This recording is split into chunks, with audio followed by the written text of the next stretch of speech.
in my heart, the only question that I needed answered was the one that was answered, and is my son on that mountain? In his heart, Alan Adadero knows the answer to that question. He believes the remains found on Saturday are those of his son Jared, even though DNA test results proving that could take weeks or even months.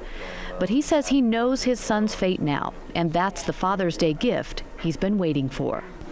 I have had the opportunity and the experience to be Jared's father, and what he's given me in this short little time is a gift that I could never exchange, and I'm happy for that gift. I'm happy to know I was Jared's dad. Alan says he still thinks of Jared every day. He set up this remembrance wall filled with pictures, Jared's favorite toys, even his favorite cap. But now, when he thinks of his son, he says he can do so with a feeling of closure. Today's the first day of my life without my son that I could wake up and feel like I know what happened to him. It's the first day.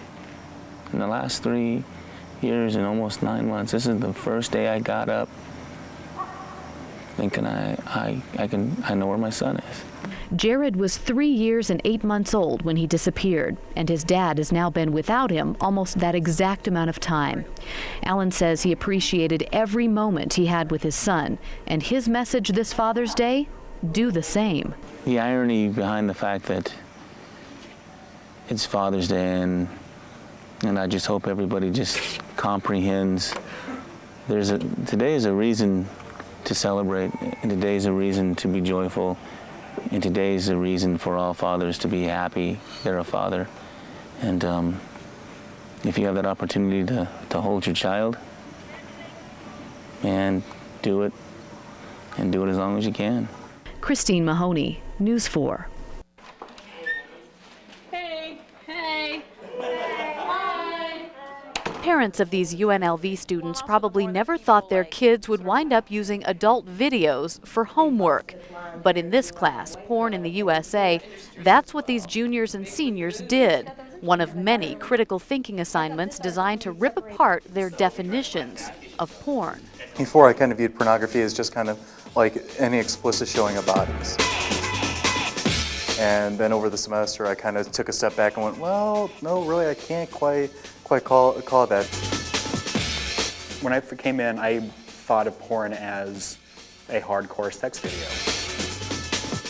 And now, coming out of this class, I see it as much more blurry. Hot Stuff attorney Michael Stein wishes City of Las Vegas officials would take a class like this and accept that blurry definition of porn. For me, I only see the word pornography as a catch-all to mean the expression of humans in their nude state. Not offensive to him or Hot Stuff owners who were almost shut down by a city ordinance prohibiting porn in non-industrial areas.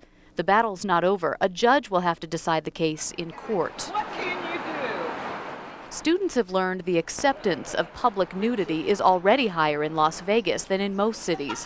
The Crazy Girl statue on the Strip wouldn't fly everywhere. No ifs, ands, or buts. One thing the class tackles is the NIMBY principle, not in my backyard. For example, these bronze butts may be just fine for some as long as they're at the Riviera in Las Vegas, but they don't want to take them home. But I'm a butt guy.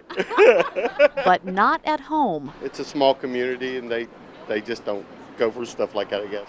Who makes these decisions of what's pornographic, what's obscene? Let's even add that word into the literature, and what's erotic.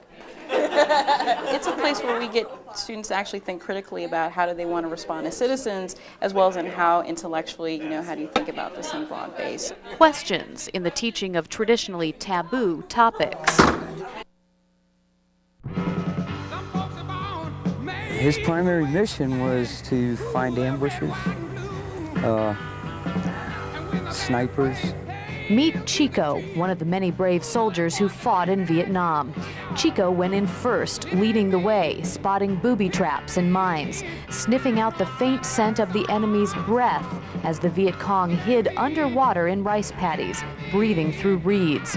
It's Chico who alerted his human counterparts, saving thousands of lives and sometimes taking a hit himself.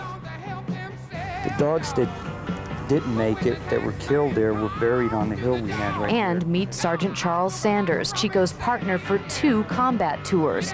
He volunteered for the second one because he didn't want to leave his dog. What do you think might have happened without the dog? I know I wouldn't be here. I wouldn't be around. But Chico and many other war dogs were left behind when the war ended.